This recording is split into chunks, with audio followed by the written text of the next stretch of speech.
Jika ada seseorang sudah sampai usia 40 tahun, maka dia mesti hati-hati, mesti punya persiapan terbaik, khususnya 5 persiapan ini. 1.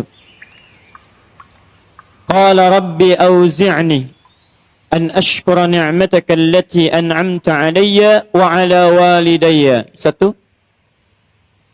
2. Wa an a'mala salihan taradah. Sudah? 3. Awas hati-hati, saya langsung cepat, langsung mau ke ujung. Wa aslih li fi dhurriyyati. 4. Inni tubtu ilaik. Dan 5. Minal muslimin. 5 hal. Seorang yang sudah sampai usia 40 tahun, maka Allah mengingatkan ia untuk menyiapkan 5 bekal utama sebelum dia kembali pada Allah Subhanahu wa taala.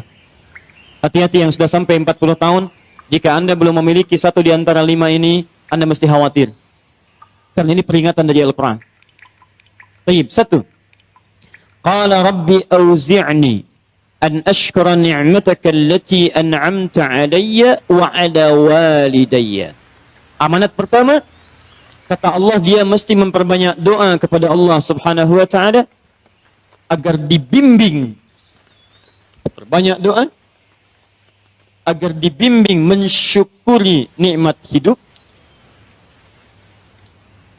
plus bisa meningkatkan bakti pada orang tua.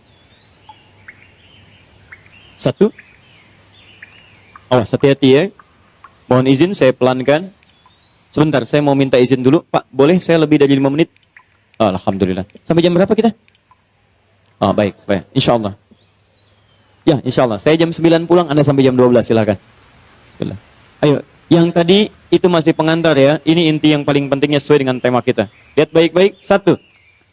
Rabbi auzi'ni an ashkura ni'mataka allati an'amta alayya wa ala walidayya. Perhatikan baik-baik. Ya Allah, mohon bimbing saya untuk selalu bisa mensyukuri segala nikmat yang telah Engkau berikan pada saya sekarang. 1. Dan pada kedua orang tua saya. Baik, jadi kalau sudah sampai usia 40 tahun, pertama, Anda memohon doa kepada Allah untuk dibimbing terus bersyukur kepada Allah. Ini yang mau saya tegaskan. Lihat baik-baik. Apa itu syukur? Tidak ada makna lain dari syukur yang tertuang dalam Al-Quran dan hadis kecuali ungkapan kebahagiaan atas nikmat yang Allah berikan kepada kita dengan cara menggunakan nikmat itu sesuai dengan fungsi yang telah Allah tetapkan. Misal, kita akan bersyukur dengan nikmat penglihatan mata. Anda diberikan 40 tahun dalam hidup, mata masih bisa melihat. Bagaimana mensyukuri nikmat mata? Kalau Anda ingin syukuri nikmat mata, maka yang paling singkat, gunakan nikmat mata ini sesuai dengan peruntukan yang telah Allah tetapkan. Fungsi yang telah Allah tetapkan. Apa fungsi mata? Masih ingat? Melihat yang baik-baik. Quran surah ke-24 ayat 30 untuk laki-laki, ayat 31 untuk perempuan. Qul lil mu'minina yaghuddu min absarihim. Katakan pada pria-pria yang merasa punya iman. Dengan iman itu dia yakin dengan akhirat. Wabil akhirati hum yuqinun. Karena yakin dengan akhirat dia sadar akan pulang. Dan dia tahu nikmat matanya akan ditanya oleh Allah Subhanahu wa ta'ala. Katakan pada pria-pria yang yakin bahwa matanya akan ditanya oleh Allah. Quran surah ke-17 ayat 36. Inna sam'a wal basara wal fuada kullu ulaika kana anhu mas'ula. Setiap pendengaran Anda, penglihatan Anda, plus apa yang Anda fikirkan, satu saat akan ditanya, dipertanggungjawabkan di hadapan Allah Subhanahu wa ta'ala. Karena itu kata Allah, katakan pada orang-orang yang yakin dengan itu semua, ghuddu min absarihim, matanya hanya boleh melihat yang baik-baik saja. Yang tidak baik, palingkan. Ibu juga sama, ayat 31-nya. Wa kullil mu'minati yaghdudna min absarihinna. Katakan pada perempuan yang merasa yakin dengan Allah, yakin akan pulang, yakin akan ditanya, matanya hanya boleh melihat yang baik-baik saja menurut Allah. Yang tidak baik, palingkan. Di ghaddul basar itu bukan nggak boleh lihat, Pak. Ghaddul basar itu silahkan lihat. Tapi ketika yang dilihat tidak baik menurut Allah, maka palingkan dari itu semua. Ini tidak tepat, teman-teman sekalian. Anda hanya mengucapkan Alhamdulillah ya, sampai sekarang penglihatan masih baik. Belum cukup. Baik itu dipakai lihat apa? Penglihatannya baik. Tapi masalahnya yang dilihat baik tidak. Itu poinnya. Maaf, ada anak usia 4 tahun, Bu. tidak bisa melihat. Dalam tidak bisa melihatnya, dia masih mau menghafal Al-Quran. Namanya Mu'adh. Tinggalnya di Asyut. Adanya di Kaira. Negaranya Mesir. Matanya nggak bisa lihat. Tapi dia sampaikan pada bapaknya, "Pak, saya ingin menghafal Quran. Saya ingin menghafal Quran." Kata bapaknya, "Kamu yakin?" "Saya yakin." Baik, keluarga sederhana. Punya cuman motor yang sangat luar biasa tidak bagusnya. Dimodifikasi dashboardnya, menempuh jarak kisaran 20 km. Datang pada syekhnya. Bapaknya kemudian membonceng. Mu'adhnya di belakang. Teman-teman sekalian, setiap berangkat datang pada syekh, dapat hafalan baru, bapaknya tulis ayatnya. Disimpan di dashboardnya. Di jalan lihat ke sini, lihat ke jalan. Lihat ke sini, lihat ke jalan. Mu'adh bacakan ayatnya, bapaknya mendengarnya. Secara singkat, tiba-tiba setelah itu, fasenya berakhir, jadilah anak ini hafal Quran. Yang ngantar belum hafal Quran, yang diantar nggak bisa lihat, hafal Quran. Saking mudahnya Al-Quran, yang nggak bisa lihat, bisa hafal Quran. Tapi bapaknya dapat pahala dari transferan anaknya. Perhatikan baik-baik. Begitu dibacakan Qurannya, bagus makhrajnya, viral kisahnya. Begitu viral di Timur Tengah, datang reporter mewawancara. Pertanyaan pertama, kalau adinda diperkenankan oleh Allah untuk bermohon saat ini, apa yang mau dimohonkan kepada Allah? Reporter ini mengira dia akan meminta doa seperti ibunda Imam Al-Bukhari bermohon kepada Allah supaya Al-Bukhari disembuhkan dari butanya. Bu, Pak, Imam Al-Bukhari itu dulu buta. Butanya permanen. Dilahir, 2 tahun ayahnya meninggal, 4 tahun buta permanen. Nanti ada satu kejadian di situ, yang dengan kejadian itu, ibunya berdoa kepada Allah, anaknya menghafal Quran, sampai di surat Qaf, ya, ayat ke-22. Anaknya murajaah ayat, ibunya memohon kepada Allah sambil menangis, sambil tertidur. Sampai tertidur. Disitulah kemudian terjadi sesuatu yang luar biasa. Seketika Allah sembuhkan Al-Bukhari kecil, matanya bisa melihat kembali. Karena kajian kita bukan di sini, lain waktu nanti saya terangkan. Anda yang punya kitab Fathul Bari, Syarah Sahih Al-Bukhari, beli jilid pertama, kitab Muqaddimah, halaman 634, paling kiri, paragraf yang ketiga, baris 1 sampai dengan 9. Anda temukan kisahnya. Nah, reporter ini mengira, ini Mu'adh akan minta kepada Allah seperti Al-Bukhari kecil memohon kepada Allah, matanya bisa melihat lagi. Ternyata lihat baik-baik. Kalau saya diperkenankan bermohon kepada Allah dan permohonan saya dikabulkan, maka pertama, saya akan mohon kepada Allah untuk tetap membutakan mata saya sampai dengan kiamat. Ya Rabb, mohon butakan mata saya sampai kiamat. Karena dengan buta mata ini saya bisa menghafal Quran. Saya takut ya Allah, kalau saya melihat lagi, mata saya melihat maksiat dan hilang Quran dari hafalan saya. Anda bisa bayangkan, anak kecil 4 tahun, mata nggak bisa lihat, digunakan menghafal Quran. Dan dia takut kalau melihat matanya dipakai maksiat. Antum dikasih 40 tahun. 40 tahun. Lebih daripada 4 tahun. Lebih dari 14 tahun. Anda sampai 40 tahun. Dipakai mata. Dipakai apa mata Anda sampai dengan hari ini? Berapa maksiat yang telah Anda kumpulkan dari mata Anda itu? Mungkin wajar. Jangankan hafal. Baca masih sulit. Lihat mushaf masih enggan. Membaca masih susah. Kalau Anda sulit berhadapan dengan Al-Quran dalam pandangan Anda, tanyakan pada diri Anda, dipakai maksiat apa mata ini selama ini? Makanya ulama mengatakan, kalau mata Anda sulit melihat mushaf, jangan dulu dibaca. Bawa mushaf yang paling besar, simpan di ruang tengah Anda, bangun malam-malam jam 2, gak usah dibaca. Lihat mushaf, lu sampaikan pada diri Anda, ya Allah, dosa apa, maksiat apa mata saya sampai lihat mushaf pun gak bisa. Anda mesti hati-hati. Dan Anda berlomba dengan itu. Demi Allah saya katakan, saya kunjungi beberapa tempat di Indonesia. Dan luar biasa. Anak-anak sekarang 4 tahun, 5 tahun, 6 tahun sudah berlomba menghafal Quran.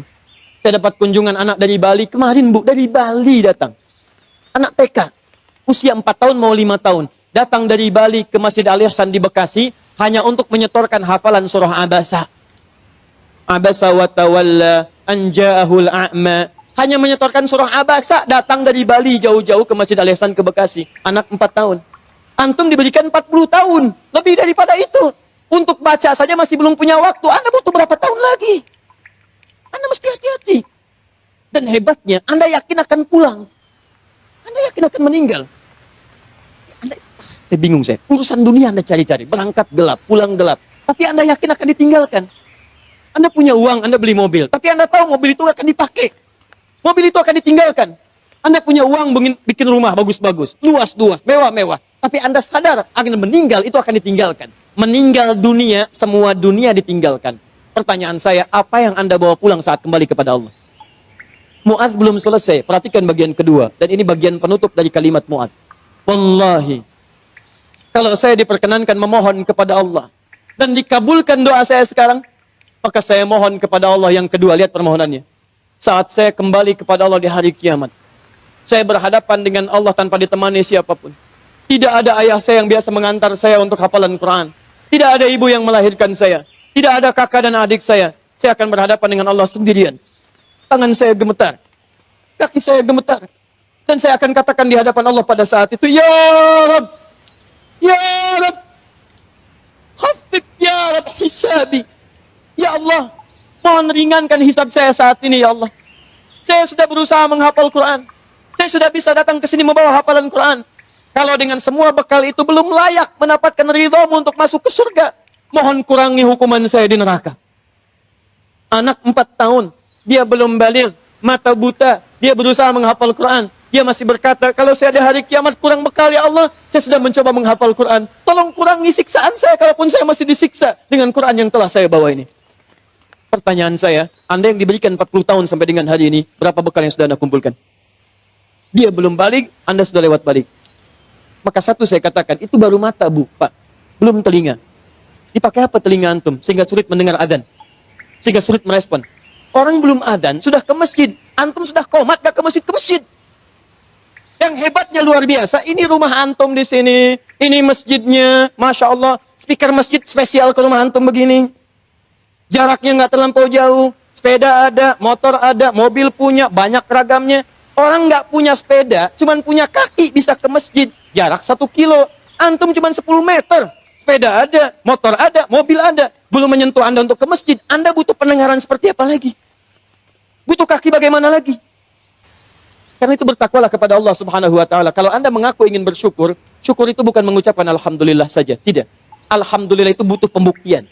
Alhamdulillah itu komitmen. Setiap komitmen butuh pembuktian. Cinta itu komitmen. Cinta butuh pembuktian. Buktinya pernikahan. Makanya para akhwat yang belum menikah, jangan mau dikatakan dengan kata-kata angin surga. Sayang, namamu sudah tertulis di hatiku. Katakan, saya tidak mau tulis di hati, tulis di buku nikah. Yes. Tidak cukup dengan yes, buktikan dengan syukur pada Allah Subhanahu wa taala. Ayo, mata antum dipakai apa saja? Lihat masjid nggak ada getaran, lihat baca Quran nggak ada getaran, lihat orang ceramah nggak ada getaran, lihat musik baru tergerak, lihat orang rame-rame tergerak, lihat orang rame-rame muncul. Allahu Akbar. Bertanya, yang paling gampang gini, lihat, awas hati-hati baik-baik, karena setelah menyebutkan asyuddakum di Quran surah 22 ayat 5 itu, Allah menegaskan, kamu akan saya wafatkan. Kamu akan saya wafatkan. Karena itu bagi orang-orang yang sudah lewat 40 tahun, masa 40 tahun, masih main-main dengan keadaan nikmat yang Allah tetapkan pada dirinya, tubuhnya dari atas sampai bawah, hartanya, titipan dan sebagainya, demi Allah saya katakan, kalimat Qurannya sederhana, kamu akan saya wafatkan. Mau sampai kapan lagi begitu? Karena itu pulanglah Anda ke rumah, lihat titipan Allah dari diri kita dulu. Setelah itu lihat kelengkapannya, barangkali ada harta kelebihan dari situ. Harta itu sudah ada Fir'aun Bu, yang lebih kaya. Korun, lebih kaya daripada kita. Korun, hartanya banyak. Ketika dia bermewah-mewah, turun ayat. Ya, Quran surah 28 ayat 77 tadi. Ya, lihat baik-baik, lihat baik-baik. Korun. Korun. Kami titipkan itu supaya kamu bisa mencari surga dengan harta itu. Bukan untuk berlomba-lomba dalam kemewahan. Lihat, wabtaghi fima atakallahu daral akhirah wala tansa nasibaka minad dunya. Dunia jangan dilupakan, silahkan.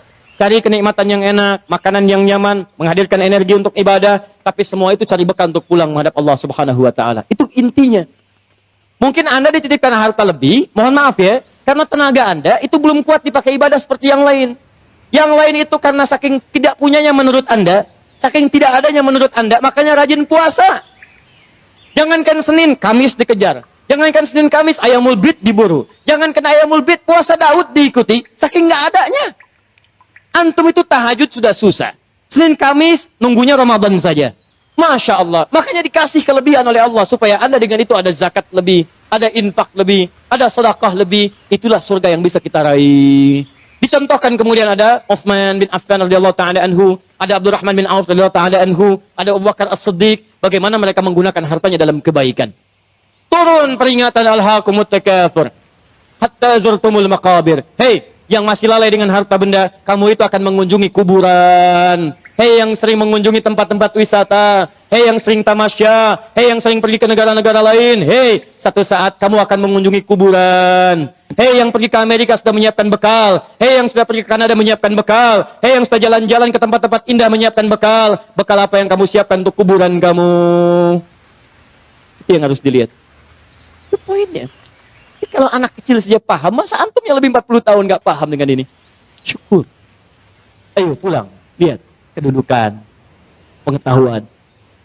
Hei para ustadz, hei yang para pengajar, apa masih mau mencari amplop saat mengajar? Apa masih mau mencari popularitas saat mengajar? Apa hanya memperdulikan jamaah banyak saja saat mengajar? Kamu itu akan wafat dan kamu termasuk golongan yang ditanya oleh Allah Subhanahu wa taala. Mau sampai kapan ribut-ribut? Mau sampai kapan saling mencela? Mau sampai kapan merasa diri paling benar? Mau sampai kapan gila popularitas? Mau sampai kapan mencari amplop? Kamu akan wafat hatta zurtumul maqabir.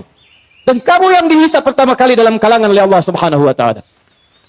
Hei orang-orang yang punya kedudukan, kami akan tukar kedudukan. Kamu sekarang di atas, besok kamu akan berpulang. Quran surah 3 ayat ke-28, 26 sampai 28. 26-nya sampai 27-nya. Qulillahumma malikal mulki tu'til mulka man tasha wa tanzi'ul mulka mimman tasha. Hei mengaku punya kedudukan, hei yang berlomba-lomba dalam kampanye. Kampanye apa yang mau kamu raih? Saat kamu ada di atas, saya wafatkan apa yang sudah kamu siapkan kembali pada Allah Subhanahu wa taala. Kembali. Syukur. Lihat, ini baru bagian pertama, baru setengah dari nomor 1. Keduanya, ini yang paling hebat. Awas, hati-hati betul ya.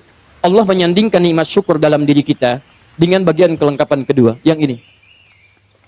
Awas, lihat baik-baik, perhatikan baik-baik ya. Fokus betul. Mudah bagi Allah untuk mengatakan kalimat ini. Misal, di luar Quran. Rabbi auzi'ni an ashkura ni'mataka allati an'amta alayya. Cukup.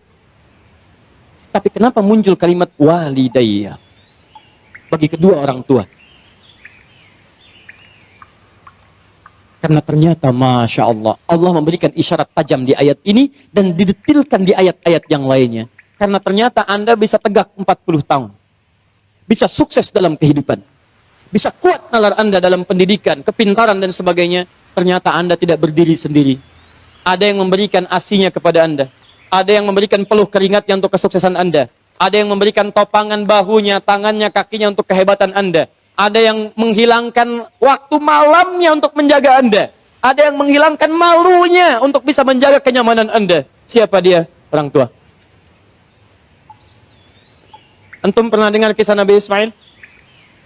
Ibu kenal Nabi Ismail? Kenal di mana? Siapa ibundanya Nabi Ismail? Sayyidah Hajar. Pertanyaan siapa? Pertanyaan saya, yang mencari air siapa? Hajar. Dari mana? Safa. Kemana? Marwah. Aktivitasnya disebut apa? Apa itu sa'i? Bukan, tidak usah mengarang.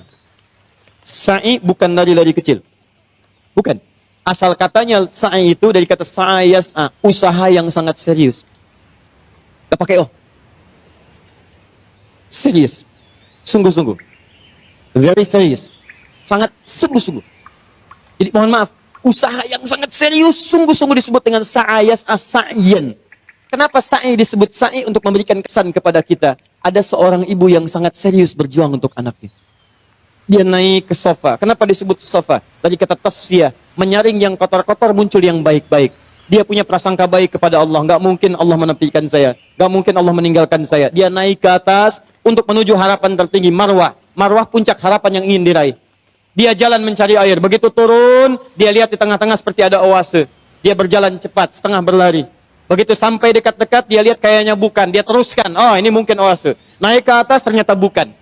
Turun lagi, cari lagi. Naik lagi, turun lagi. Naik lagi, turun lagi. Sampai 7 kali bolak-balik. Sofa ke Marwah, 1. Marwah ke Sofa, 2. Sofa ke Marwah, 3. Dari Sofa, berhenti di Marwah. Perhatikan. Yang cari air siapa? Ibunya. Yang dapat air siapa? Tiba-tiba setelah sampai di Marwah, anaknya bergerak. Yes. Begitu menghunjam kakinya ke tanah, tiba-tiba air keluar. Datang ibunya, kata ibunya, zam. Ada zam, ada ijma. Kalau ijma, kumpul. Kalau zam artinya zam, kumpul jangan berhenti. Kumpul jangan berhenti. Sampai sekarang disebut zam, sampai sekarang tidak pernah berhenti. Pertanyaan saya, apakah Ismail ketika didudukan oleh ibunya, didiamkan itu, dan ibu mencari air, dia tidak bergerak-gerak? Saya tanya pada semua orang ibu yang ada di sini. Ketika ibu melihat anaknya kehausan, ibu simpan di bawah, dia bergerak tidak? Gerak. Tangan bergerak, kaki bergerak. Pertanyaan saya, kenapa saat dia bergerak, air nggak keluar? Tapi air itu keluar, Pak, setelah ibunya bola-balik. Ibu bola, ibu balik, ibu bola, ibu balik. Setelah bola balik 7 kali, baru air keluar. Dan pada yang ke-7 itu, malaikat kemudian mengepakkan sayapnya, menghantamkan dengan kaki Ismail alaihissalam. Baru keluar air. Di air keluar itu, setelah ibunya usaha. Kalau ibunya nggak usaha, nggak akan keluar tuh air. Makanya demi Allah saya katakan ketika ada sa'i itu refleksi, Pak. Gambaran tentang ketaatan kita pada orang tua. Bukan cuma bolak-balik. Makanya saya sarankan pada Anda, kalau manasik itu yang benar. Bukan cuma turun, naik, turun, naik. Sekarang ada yang waif. Rabbik fir warham, wa'fu wa takarram. Pindah kiri kalau capek.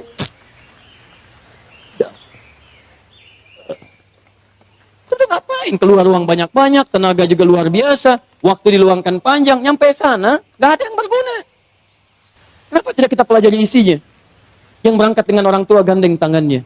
Rekatkan dirinya, rasakan. Saat itulah perjuangan orang tua antum bagaimana mendidik sejak kecil.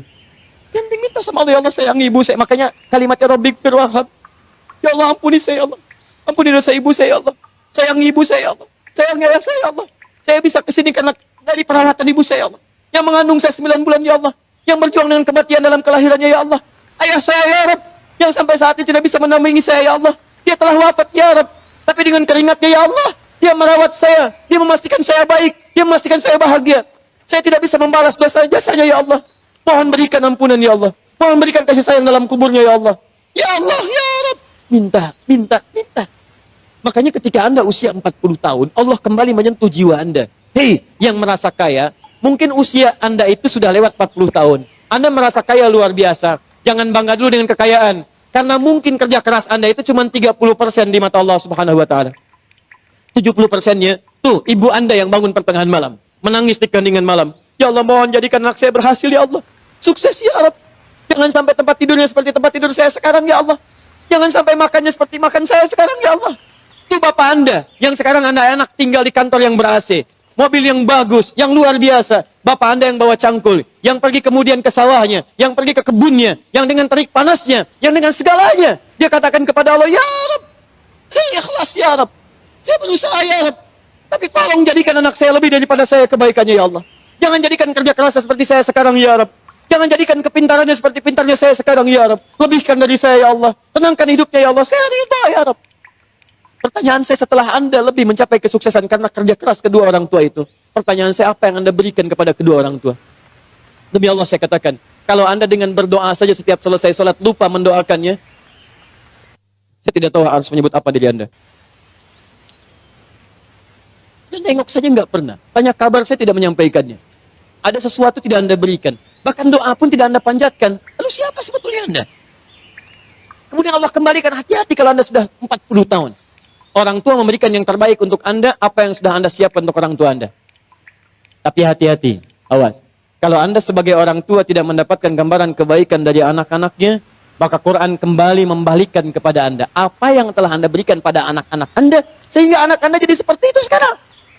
Harusnya seperti Ismail kepada Ibrahim, yang rela bahkan mengorbankan nyawanya, memberikan bagian tenaganya. Ibrahim Nabi, Ibrahim Rasul, Khalilullah, Masya Allah, maaf, anaknya juga Nabi, anaknya Rasul, dekat dengan Allah. Ibrahim Nabi, Ibrahim Rasul, tinggal di Palestina, sibuk sebagai suami, tapi kasih sayang sebagai seorang ayah, maaf Pak ya, masih sempat meluangkan waktu menengok anaknya di Mekah. Karena itu disebut dengan Ibrahim. Dalam Fathul Qadir, Asy-Syaukani menyebut dari Abun Rahim, bapak yang punya nilai kasih. Nabi, Rasul, Khalilullah, dekat dengan Allah. Suami pencari nafkah, Rasul punya risalah. Tapi di balik kesibukannya, masih jalan dari Palestina ke Mekah. Yang jaraknya pakai mobil, bus, 1 hari 2 malam. Anda Nabi bukan, Rasul bukan. Tidak sedekat Nabi Ibrahim kepada Allah. Maaf, risalah Anda tidak ada. Tidak ada satu ayat turun mengangkat Anda. Surga belum jelas, amalan berantakan, hisab menegangkan. Apa sih yang Anda cari? Berangkat gelap, pulang gelap, semua dunia.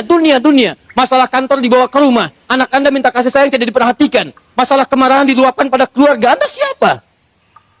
Jadi kalau anak Anda mencari perhatian di luar rumah, jangan salahkan dia. Mungkin Anda yang kurang perhatian. Banting tuh handphone Anda. Bukan anak Anda yang dipukul. Mungkin handphone itu yang menjadikan anak Anda mencari perhatian di luar. Kalau anak Anda ingin mendapatkan pengakuan di luar, bahkan dia tawuran, bahkan dia mencari ini, mencari itu, bayangkan, barangkali dia mencari pengakuan di luar karena di dalam tidak mendapatkan perhatian dan pengakuan dari orang tuanya. Karena itu kalau Anda menemukan anak kurang taat pada orang tua, kata Quran, cek kalimat kedua. Perhatikan. Wa aslih li. Sebelum sampai wa aslih li wa dzurriyyati, saya teruskan dulu yang gini.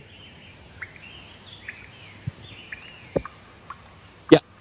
Wa an a'mala salihan tarda. Saya ke anak dulu untuk orang tua. Saya lanjutkan dulu yang ini, anak untuk orang tua. Perhatikan baik-baik. Tadi satu syukur, bakti pada orang tua. Bagaimana cara menghadirkan syukur dan bakti pada orang tua? Perhatikan. Rabbi auzi'ni an ashkura ni'mataka allati an'amta 'alayya wa 'ala walidayya wa an a'mala salihan tarda. Maka mulai usia 40 tahun ini kata Allah, minta bimbingan dari Allah supaya konsisten mengerjakan amal soleh yang Allah ridhai. Jadi kalau Anda ingin mensyukuri nikmat hidup, ada pahala mengalir untuk orang tua, kerjakan amal soleh yang diridhai Allah. Ini. Wa an a'mala salihan tarda. Saya mau buat sebuah perbandingan. Ini hitungan kecil-kecilan yang pernah dilihat oleh beberapa pakar. Setengah hidup kita, ternyata kalau dilihat, itu umumnya dipakai tidur. Tidur, dari mulai dilahirkan, tidur siang, tidur malam, tidur macam-macam, itu umumnya dikalkulasi, pada umumnya, walau tidak semua, itu setengah usia. Jadi kalau hari ini, ada usia 40 tahun, yang dipakai tidur berapa tahun? Setengahnya, rata-rata 20 tahun. Setengahnya lagi beraktivitas, 20 tahun lagi, yang 20 tahun sisanya beraktivitas. Makannya, minumnya, gitu kan? Sholatnya, ngajinya, baik zakatnya, infaknya, plus maksiatnya. 20 tahun. Pertanyaan saya, mohon izin, maaf, dari 20 tahun ini yang kira-kira jadi amal soleh, berapa tahun? Atau singkatnya, yang jadi ibadah, berapa tahun? Jangan terlampau pesimis, ambil setengahnya. 10 tahun misal. Misal, ini yang bermasalahnya. Baik, lihat, bermasalah itu bukan hanya dosa, yang terabaikan, yang nggak dipakai macam-macam, yang nonton, yang ini, yang itu, dan sebagainya. Sekarang lihat, dari 20 tahun ini, yang ibadah, yang kira-kira yang diterima sebagai amal soleh, berapa tahun? Sudah pasti diterima belum? Syarat diterima apa? Ikhlas. Quran surah 98 ayat 5. Wa ma umiru illa liya'budullaha mukhlishina lahuddin. Jadi syarat ibadah menjadi syarat amal jadi soleh, itu kalau ikhlas. Jadi kalau ada sekarang beramal 10 tahun, yang ikhlas berapa tahun? Ayo jawab. Ayo, Anda dunia dihitung-hitung, modal dihitung, omset dihitung, segala dihitung, keuntungan dihitung, kerugian dihitung, Masya Allah. Bahkan untung disebut rugi juga. Modal 5 juta, punya pekerjaan, baik, kemudian dapat hasil, keuntungan 10 juta, untung tidak? Pekan berikutnya 20 juta, untung tidak? Baik, kemudian pekan berikutnya, jadi 7 juta, untung atau rugi? Halo, sebelumnya 20 juta, sekarang 7 juta, untung rugi? Oh, rugi. Padahal modal 5 juta, masih untung 2 juta, disebut rugi juga. Masya Allah. Sekarang lihat sini, 10 tahun ibadah, yang ikhlas berapa tahun? Ambillah 5 tahun misalnya. Jadi orang yang usianya 40 tahun, punya amalan yang dibawa pulang menghadap Allah tanpa masalah, itu 5 tahun. Pertanyaan saya, dosanya berapa tahun? Kalau dosanya 5 tahun 1 hari, berarti lebih banyak dosanya, neraka tujuannya. Kalau dosanya 5 tahun, amalan baik 5 tahun, maka seimbang. Al-A'raf, nunggu di situ, sampai hisab selesai. Tapi kalau misalnya amal salehnya 5 tahun, amal buruknya 4 tahun, misalnya 11 bulan, 29 hari, ya, misal, maka dia masih bisa masuk ke dalam surga. Baik, teman-teman sekalian, pertanyaan saya, lihat baik-baik, dari 40 tahun ini, Anda mesti evaluasi sampai hari ini. Kalau besok atau hari ini kita wafat, apa yang mau dibawa pulang? Maka dari itu, minta kepada Allah untuk dibimbing supaya semua amalan sisa dari sekarang, itu jadi amal soleh. Paham ya? Ya, mulai keluar dari masjid ini, jadi amal soleh. Keluar kaki yang mana? Kanan, kiri. Ayo saya tes dulu. Masuk masjid kaki apa? Kanan. Keluar toilet kaki apa? Kiri. Kanan. Baik, masuk toilet kaki apa? Kiri, keluar masjid kaki apa? Kanan, kiri. Masuk masjid kaki apa? Keluar masjid kaki apa? Kiri. Masuk toilet kaki apa? Keluar toilet? Jadi pastikan semua aktivitas kita mulai hari ini jadi amal soleh. Kata Quran, hei, khawatirnya kamu wafat. Mulai, sudah usia 40 tahun, siap-siap. Semua kegiatan mesti jadi amal soleh. Baik, amal solehnya yang Allah ridai. Lihat sini. Ini ada minuman. Saya berikan pada satu orang misalnya. Misal saja. Misal. Amal soleh bukan? Allah ridai tidak? Belum tentu. Kalau tidak saya niatkan karena Allah, maka ini tidak menjadi amal soleh yang diridai. Maka mulai sekarang, semua kegiatan lakukan karena Allah. Jelas ya? Kalau Bapak Ibu kedatangan tamu bikin makanan tidak? Minuman tidak? Kenapa? Bukan karena ada tamu, karena Allah memerintahkan itu. Lakukan karena Allah, maka menjadi amal soleh yang diridhoi oleh Allah Subhanahu wa taala. Maaf, ketalim ini karena Allah bukan? Karena Allah bukan? Karena Allah bukan? Karena ustadznya atau karena Allah? Karena masjidnya atau karena Allah? Baik, kalau ustadznya nggak datang ridho tidak? Alhamdulillah, baik. Lain kali jangan marah sama DKM ya. Kalau ada pengajian ustadz dia tidak datang, jangan marah karena Anda datang ke sini karena Allah bukan karena ustadz. Paham? Alhamdulillah. Menikah dengan suami karena Allah bukan, Bu? Masya Allah. Kalau suami salah marah tidak? Marahnya karena Allah. Sudah. Satu. Ini masih mau jam 9 sebentar lagi. Saya sempurnakan boleh? Saya mau tutup sebentar, agak cepat saja. Bagaimana cara mendapatkan amal soleh yang singkat, padat, hasilnya banyak? Rumus kedua. Anda kalau ingin beramal soleh, saya mau akhiri, saya punya 5 menit sampai jam 9. Kalau saya ingin beramal soleh dari sekarang, caranya singkat, padat, tapi hasilnya banyak. Bagaimana caranya? Satu, wa aslih li fi dzurniyyati. Ibu mesti memanfaatkan anak-anak keturunan, didik mereka dengan didikan yang menjadikan mereka soleh. Didik anak cucu keturunan kita jadi baik. Maka walaupun Anda wafat hari ini, kebaikan semua keturunan itu akan berpahala untuk Anda seluruhnya. Misal, maaf ya, misal. Salat amal saleh bukan? Baca Quran amal saleh bukan? Menghafal Quran amal saleh bukan?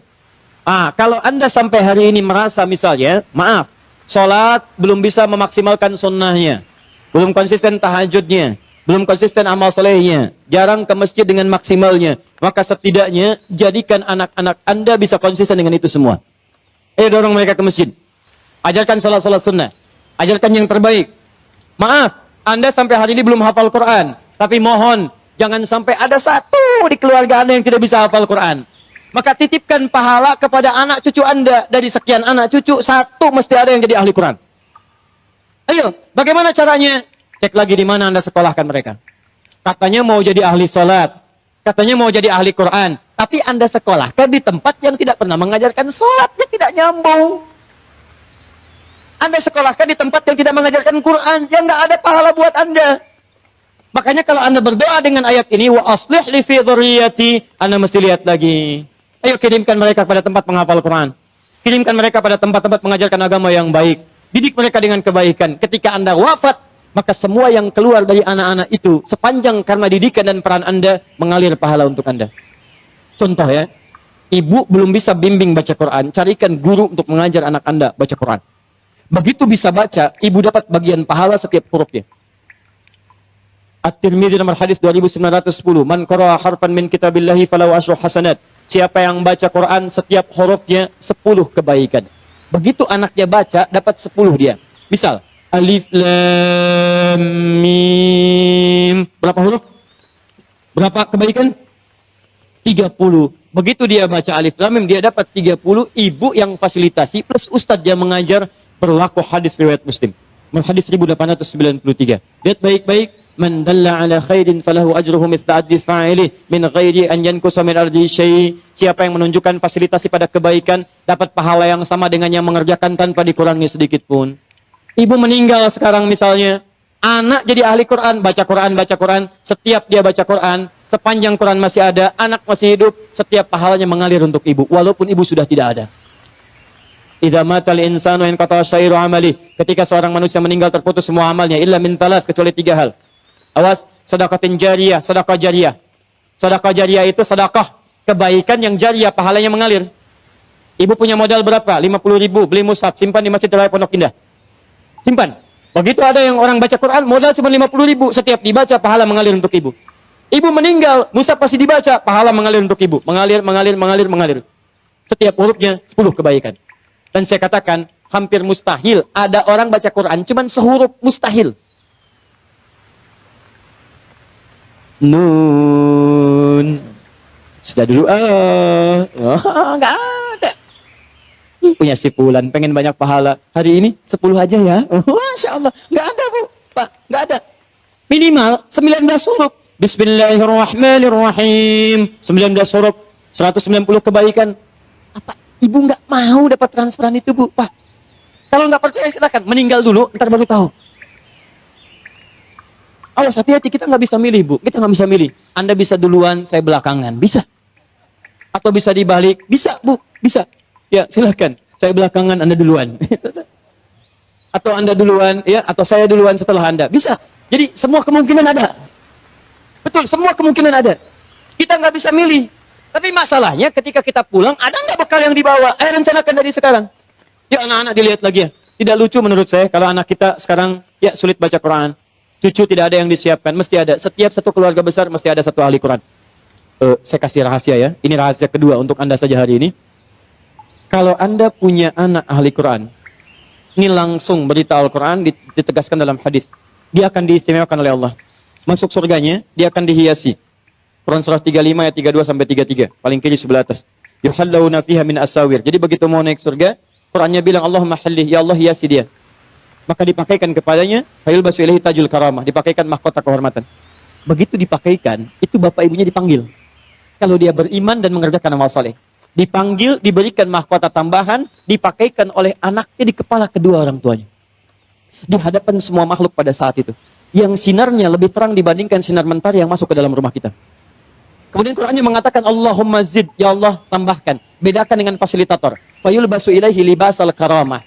Maka dipakaikan jubah kehormatan. Setelah dia pakai itu digandeng kedua orang tuanya, bahkan dengan kerabat-kerabatnya, dia pimpin masuk ke dalam surga keluarganya. Maka adalah Quran surah ke-52 ayat 21. Walladzina amanu wattaba'athum dzurriyyatuhum biimanin alhaqna bihim dzurriyyatahum.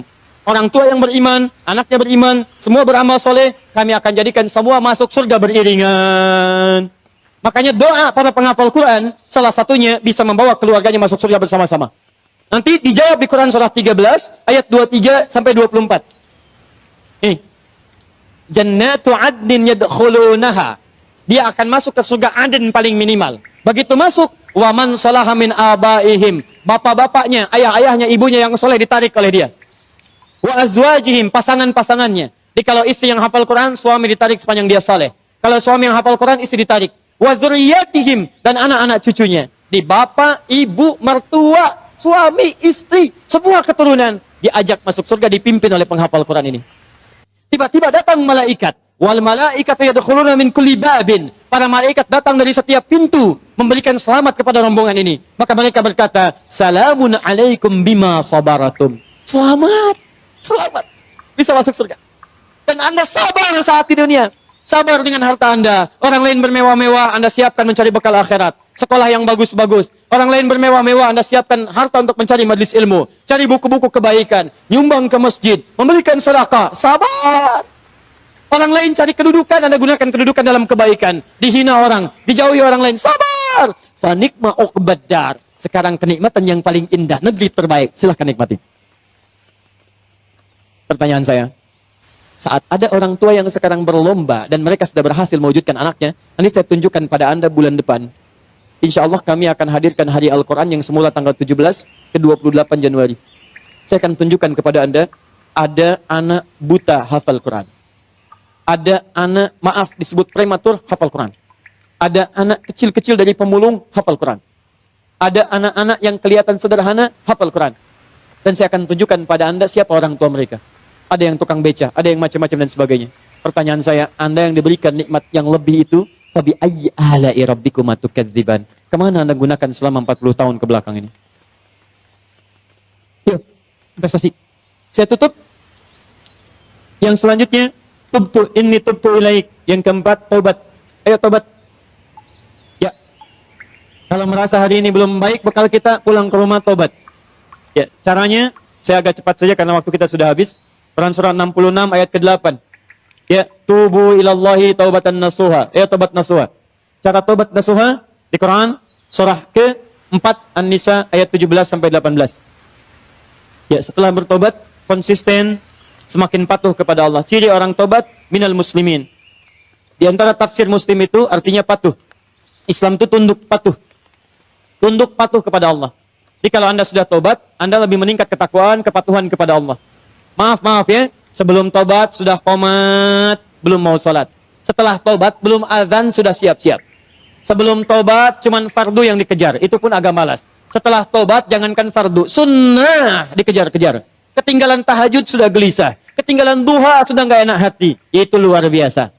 Sebelum tobat, kumpul-kumpul tidak jelas. Setelah tobat, majlis ilmu dikejar-kejar. Ayo coba lihat, Anda sudah ketinggalan kalau nggak tobat dari sekarang. Setiap tempat majlis ilmu sekarang sudah berjubel orang datang. Jadi kalau Anda tidak tertarik, Anda tertinggal. Tobat. Muslim, kalau sudah seperti itu, saya berikan kabar gembira. Quran surah 19 ayat 15. Wassalamun alaihi yawma wulida. Orang seperti itu kami akan berikan anugerah seperti Nabi Yahya kami berikan. Dunianya kami akan berikan ketentraman. Wa yauma yamutu, meninggalnya kami wafatkan dalam keadaan yang terbaik. Kuburannya kami hiasi dengan anugerah nikmat. Wa yauma yub'atsu hayya, dan dibangkitkan di akhirat dalam kegembiraan yang luar biasa. Pilihan pada diri Anda, silahkan amalkan Quran surah kedua Al-Baqarah ayat 208. Ya ayyuhalladzina amanu dukhulu fis-silmi kafah. Ayo berubah, amalkan ajaran Islam dengan sempurna, sebaik-baiknya. Anda punya dua pilihan. Kalau hari ini tidak mampu berlomba dengan orang soleh meningkatkan amal baik, maka berlombalah dengan para pendosa untuk bertobat di hadapan Allah Subhanahu wa taala. Bapak Ibu sekalian, ini materi yang bisa saya sampaikan hari ini. Jelas insyaallah? Jelas? Paham? Siap mengamalkannya?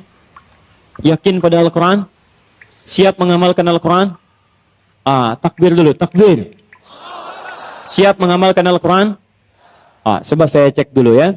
Quran surah 5 Al-Maidah ayat 100 sampai 101. Siap mengamalkannya?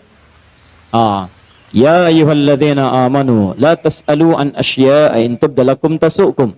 Hei orang-orang yang masih merasa punya iman, kalau uraian sudah jelas disampaikan, maka jangan banyak ditanyakan. Khawatir banyaknya pertanyaan itu menjadikan yang jelas semakin tidak jelas nantinya. Baik. Yakin dengan Al-Quran?